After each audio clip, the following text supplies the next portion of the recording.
Ја на 17 години направив 2604 клека за 1 сат. Имам видео на YouTube. Чекај, за 1 сат 2000 604. На тренинг имам направено 2954. Големи бројки едноставно, да. Никога ги прави тие.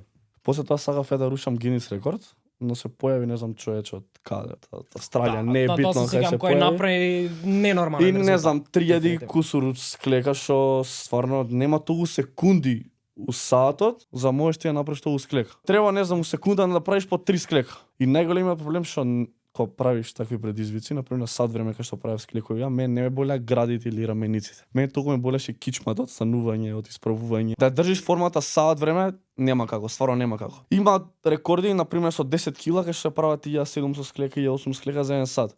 Тука формата ќе ја држиш затоа што се помали бројките. А више кога правиш 3000 склека за 1 сат и без килажа, да? Не знам како се губиш ти више у време да се Мускулната губиш. меморија функционира Чекам, на Арсен, различен правиш принцип. пауза? Не може Пауза ти е, не знам, 10 секунди. минимално, да. Ама каква пауза е тоа? А сега, например, ја не правам... Станувам и седнувам. Не, на колена цело време седам. Пример, секоја минута се прават 3 серии по 18 склека. Значи почуваш на 0-0 и сад ти од 0-0 до 20 е првата серија. Например, правиш 15 склека за, не знам, 8 секунди Добро. и сад имаш пауза 12 секунди. И сега кај што ќе стигне до 40 секунда, сад ти идеш втора серија. Кој стигне до 0-0 идеш пак друга серија. И така идеш константно идеш. Значи ти Мене ова нереално мислеа. Дефинитивно е возможно доколку се вложи.